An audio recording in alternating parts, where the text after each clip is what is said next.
La historia la escriben los que ganan, los cuerdos, los que se sientan en el trono y deciden qué se recordará y qué se debe olvidar. Nos cuentan historias de reyes sabios, de batallas gloriosas, de reinas devotas. Y luego nos cuentan historias de los locos, personajes trágicos a los que la historia les pone una etiqueta para simplificar su misterio. Pero, ¿y si la locura no fuera más que una palabra que usamos para describir un horror que no podemos comprender? ¿Y si detrás de esos ojos que la historia juzga como dementes, lo que había era un alma aterrorizada? Testigo de algo oscuro, de algo imposible. Hoy vamos a abrir uno de los capítulos más oscuros y extraños de la historia de España, el de la reina Juana de Castilla, la que el mundo conoce como Juana la Loca. Pero no vamos a contar la historia que está en los libros, vamos a contar la historia secreta, la que se susurraba en los rincones del palacio, la que cuenta qué pasó realmente en esa procesión fúnebre que duró años, la historia de un amor más allá de la muerte y de lo que vino con él. Nuestra historia no la cuenta un historiador, sino una joven que lo vio todo. Su nombre era Ana de Mendoza, una dama de compañía recién llegada a la corte en 1506. Era un mundo de lujos, pero también de intrigas y cuchicheos. Ana fue asignada al servicio personal de la reina Juana, una mujer de una belleza melancólica y una inteligencia aguda. Pero la reina estaba rota. Su marido, Felipe el Hermoso, el amor de su vida, acababa de morir de unas fiebres repentinas. El dolor de Juana no era normal. Era un abismo, un pozo negro que amenazaba con tragárselo todo. Y Ana, desde su primer día, sintió que en ese duelo había algo más que simple pena. Había una capa de miedo, una tensión en el aire que era fría y antinatural. Los días pasaban y la situación se volvía cada vez más extraña. Se esperaba que la reina diera orden de enterrar a su esposo, como dictaba la tradición y la sensatez. Pero Juana se negaba en rotundo. Pasaba días y noches enteras junto al féretro, hablándole, cantándole. Prohibió que ninguna mujer, excepto ella misma y sus damas más cercanas, se aproximara al cuerpo. La corte empezó a murmurar. Decían que el dolor le había robado el juicio, pero Ana, que la veía de cerca, notaba otra cosa. La reina no solo estaba triste, estaba vigilante, como si protegiera el cuerpo de su marido de algo que solo ella podía ver. Una noche, Ana fue testigo de la primera escena que le helaría la sangre. La reina, en un arrebato de desesperación, ordenó abrir el ataúd forrado en plomo para conservar el cuerpo. Quería verlo. Los guardias obedecieron, con el rostro pálido, y allí estaba Felipe el Hermoso. A pesar del tiempo pasado, su rostro estaba casi perfecto, sereno, demasiado perfecto. Fue entonces cuando Ana notó un detalle que nadie más pareció ver. En la mano del rey, entrelazado en sus dedos pálidos, había un objeto que no parecía una joya de la realeza. Era un amuleto de piedra oscura, con extrañas marcas talladas, casi como arañazos. No era cristiano. Parecía mucho más antiguo. La decisión final de la reina sumió a la corte en el caos. Anunció que no enterraría a Felipe. En su lugar, viajaría con su cuerpo por toda Castilla hasta encontrar un lugar de descanso digno. Y aquí venía la condición más extraña. La procesión viajaría solo de noche. Juana decía que era porque Un viudo que ha perdido el sol de su alma no debe exponerse a la luz del día. Pero los rumores decían otra cosa. Decían que la reina temía que la belleza de su marido muerto pudiera tentar a otras mujeres, incluso después de fallecido. La locura, decían todos. Pero Ana, que no podía olvidar la imagen de aquel amuleto oscuro, empezó a pensar que la oscuridad del viaje no era solo una excentricidad, era una necesidad. Y así comenzó la procesión más macabra de la historia de España. Imagínense el panorama: una larga comitiva de nobles, soldados, sirvientes y una reina vestida de luto perpetuo siguiendo una carroza con un ataúd, avanzando lentamente en la negrura de la noche castellana, alumbrado solo por antorchas que hacían bailar sombras grotescas. El silencio era casi total, solo roto por el chirriar de las ruedas y el murmullo de los rezos.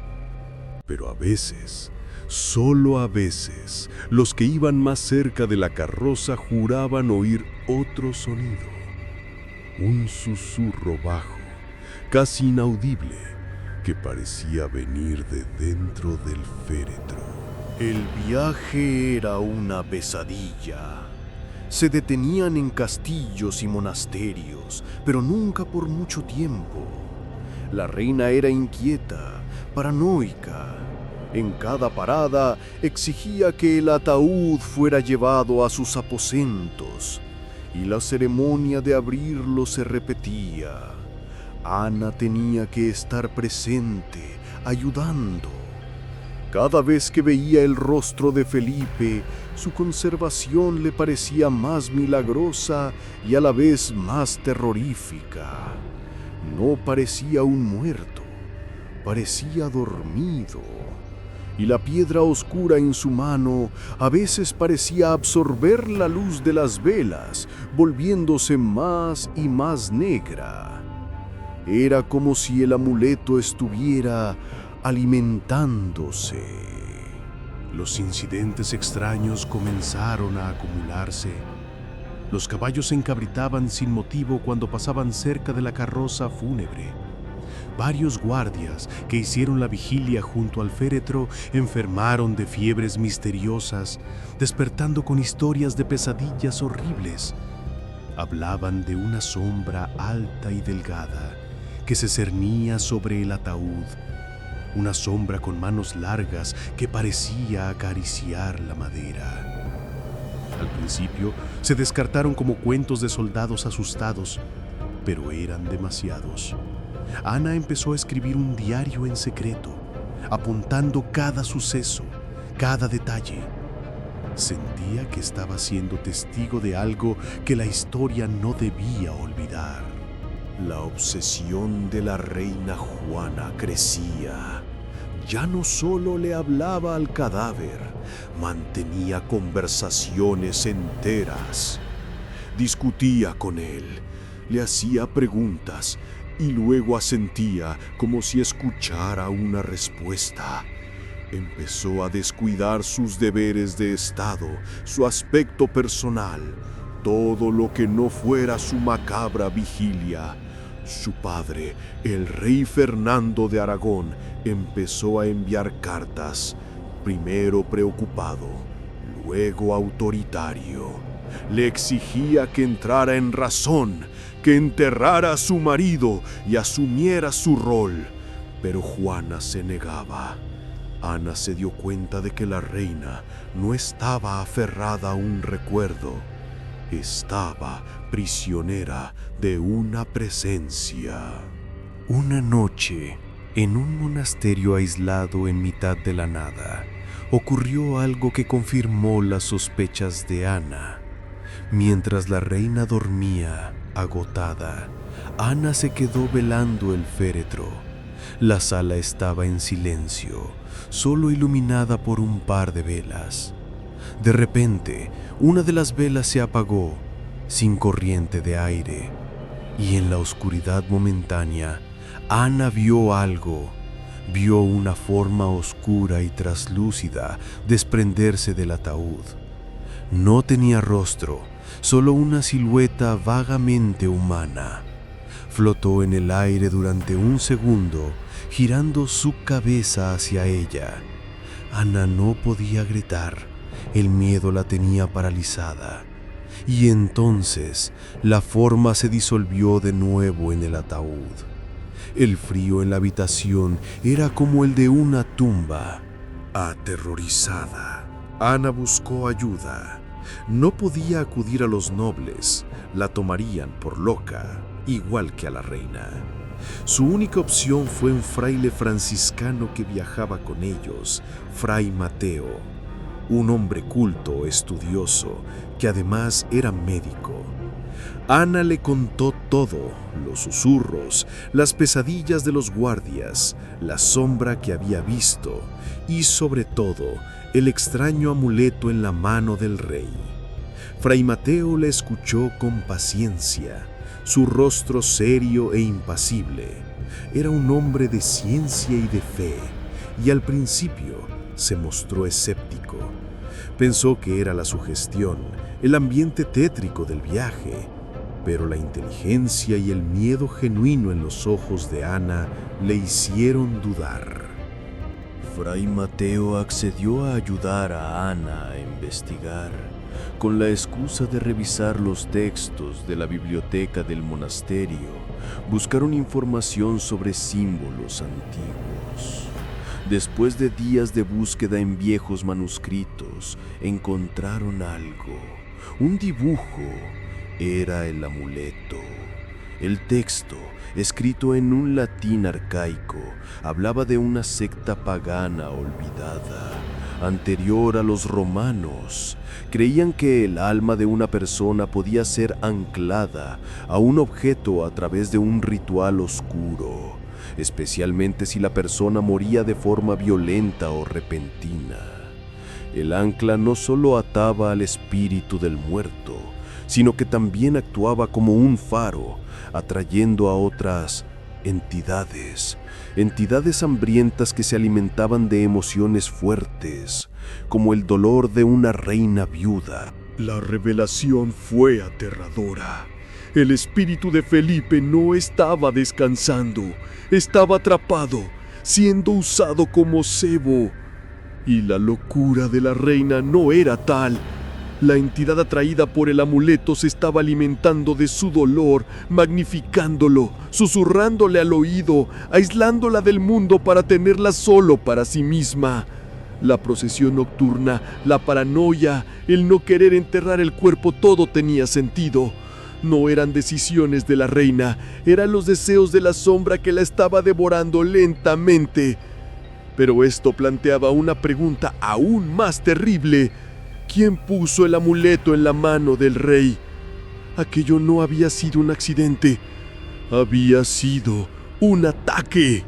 Las sospechas de Ana y Fray Mateo recayeron sobre la única persona que se beneficiaba de la incapacidad de Juana para gobernar, su propio padre, el rey Fernando. Sabían que era un político astuto y despiadado. ¿Sería capaz de usar magia negra para neutralizar a su propia hija y quedarse con el poder de Castilla? La idea era monstruosa, casi impensable. No tenían pruebas, solo una terrible sospecha. Y ahora estaban atrapados en medio de la comitiva, solos con su secreto, mientras la entidad que acosaba a la reina parecía volverse más fuerte y audaz con cada noche que pasaba. Los fenómenos se intensificaron. Ya no eran solo susurros o sombras. Los objetos en la habitación de la reina se movían solos. Un pesado crucifijo de plata apareció una mañana en el suelo, doblado, como si unas manos invisibles lo hubieran retorcido. Las puertas se cerraban de golpe. Y lo peor de todo, la propia reina empezó a cambiar físicamente. Perdió peso, su piel se volvió pálida y en sus ojos apareció una oscuridad que no era de este mundo. A veces, cuando hablaba, su voz sonaba doble, como si otra voz más grave y sisante hablara a través de ella. La corte lo achacaba a la locura, pero Ana y Fray Mateo sabían que estaban presenciando una posesión a cámara lenta. Sabían que solo había una forma de detener aquello. Tenían que quitarle el amuleto al cuerpo del rey, separar el ancla del espíritu. Era una misión suicida. Tendrían que hacerlo durante una de las aperturas del féretro, delante de la propia reina y de sus guardias más leales. Un movimiento en falso y serían acusados de sacrilegio, de traición. Su ejecución sería rápida y brutal. Fray Mateo empezó a prepararse, no con armas, sino con fe. Pasaba las noches rezando, preparando agua bendita, estudiando antiguos ritos de exorcismo que la propia iglesia consideraba casi herejía. Era su única esperanza. El momento llegó durante una terrible tormenta de invierno, mientras se refugiaban en el castillo de Tordesillas. La reina, más agitada que nunca por el sonido de los truenos, exigió ver a su marido. Era su oportunidad. Mientras la reina se inclinaba sobre el cuerpo para besar la frente de su esposo, Fray Mateo se acercó con la excusa de ofrecer una bendición. Ana, por su parte, tenía la misión de crear una distracción. Dejó caer un candelabro de plata, provocando un gran estruendo. En ese segundo de caos, Fray Mateo se lanzó y arrancó el amuleto de la mano del cadáver. Lo que pasó a continuación fue el infierno en la tierra. En el instante en que el amuleto fue separado del cuerpo, un grito inhumano, un chillido que no salió de ninguna garganta humana, llenó la habitación. Salió del propio ataúd. El cuerpo del rey Felipe, hasta entonces perfectamente conservado, empezó a descomponerse a una velocidad antinatural, como si los años de muerte le cayeran encima en un solo segundo. La sombra que Ana había visto se materializó en el centro de la habitación. Una figura de oscuridad pura que se retorcía de rabia.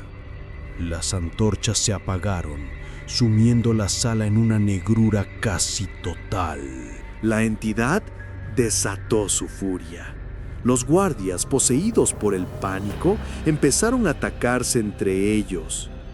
La reina Juana se desplomó en el suelo gritando, pero esta vez eran sus propios gritos, los de una persona a la que le están arrancando una parte de su alma.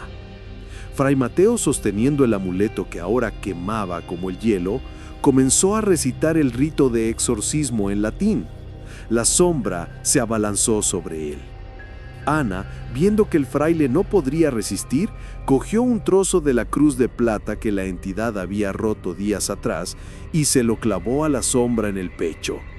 No hubo sangre, solo un sonido como de cristal rompiéndose y una luz cegadora. Cuando la luz se desvaneció, la sombra había desaparecido. El amuleto en la mano del fraile se había hecho cenizas. El cuerpo del rey en el ataúd era ahora el de un cadáver normal, en avanzado estado de descomposición. La pesadilla había terminado. Pero el precio fue terrible. Fray Mateo yacía en el suelo, muerto, con los ojos abiertos por el terror. Y la reina Juana, la reina ya no estaba allí. La entidad se había ido, pero se había llevado consigo la cordura de la reina. Lo que quedó fue una cáscara vacía, una mente rota para siempre. El horror sobrenatural había sido vencido, pero la tragedia humana era absoluta. La historia oficial, por supuesto, fue diferente. Dijeron que Fray Mateo murió de un infarto, abrumado por la locura de la reina. Dijeron que la reina, al ver el estado real de su marido, perdió la razón definitivamente. Nadie habló de sombras ni de amuletos. Ana fue despedida de la corte, su silencio comprado con amenazas veladas. Juana fue encerrada en Tordesillas, donde permaneció el resto de su vida. La historia la recordó como Juana la loca, pero Ana, que vivió hasta ser una anciana, escribió su diario para que la verdad no muriera. La verdad de que la reina no estaba loca, estaba atormentada. Fue víctima de una conspiración que usó las fuerzas más oscuras para robarle un reino. Y su historia no es una historia de locura, es la crónica de una superviviente del peor horror, aquel que nadie más puede ver. Y así, en las páginas de un diario olvidado, termina la crónica secreta de la reina Juana. La historia oficial, la que se enseña en los libros, nos habla de una mujer débil, vencida por el amor y la locura. Pero ahora vosotros conocéis la otra versión, la de una reina atormentada por un mal que iba más allá de la comprensión humana, víctima no solo de una sombra, sino de la ambición de los hombres que debían protegerla. La próxima vez que la historia os hable de un loco o una loca, quizás valga la pena preguntarse, ¿realmente perdieron el juicio? ¿O simplemente fueron los únicos testigos de un horror que nadie más se atrevió a creer?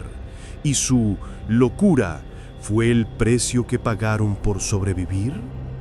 A veces las peores sombras no son las que vienen de otro mundo, sino las que llevan corona y escriben la historia con la tinta de la mentira.